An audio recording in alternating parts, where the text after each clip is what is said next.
ما إن تسمع ببحر النجف حتى تستثيرك هذه التسمية وتحرك فيك حب الاستطلاع لمعرفة شيء ما عن هذا البحر الوحيد في العراق. وهل هو بحر حقا مثل سائر البحار التي سمعنا وقرأنا عنها وشاهدنا بعضها في السينما أو على شاشات التلفاز؟ ترى ماذا حدث له؟ بحر النجف من المناطق الأثرية الكبيرة الموجودة في منطقة النجف وفي العراق، وهي منطقة سياحية الآن تحولت إلى منطقة زراعية، ولكن العمق التاريخي يقول غير ذلك. يقول إن هذا البحر كان زاخرا بالمياه، وكانت السفن تصل إليه من الصين والهند وبالتأكيد من منطقة الخليج العربي.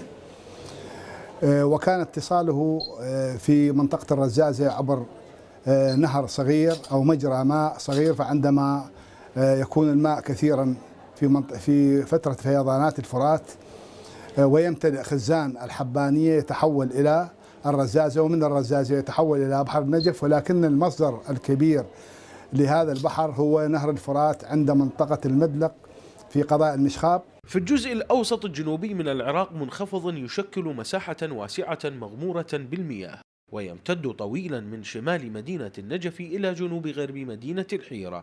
هذا المكان هو ما يعرف ببحر النجف، بحر بانيقيا، فقد عرف عند الأراميين باسم فرثة، وعرف عند اليهود باسم حاشير، ومعنى ذلك باللغة العبرية المياه المتجمعة من أصل واحد. بحر النجف يقع في غرب مدينة النجف وبه آثار كثيرة، فهناك الطارات الكبيرة التي تحدد مكانه والتي تصل إلى منطقة كربلاء وإلى جنوبا إلى منطقة الحيرة، كما أن البحر زاخر بالمناطق الأثرية وخصوصا الكنائس والمقابر المسيحية الموجودة في ذلك المكان. تسميات كانت تسمى أو يسمى البحر، مرة يسمى ببحر الحيرة، ومرة يسمى ببحر بانيقيا نسبة إلى منطقة، أو بحر النجف التسمية العامة الغالبة. مرتفع بحر النجف هو بقايا حوض المجرى القديم الجاف لنهر الفرات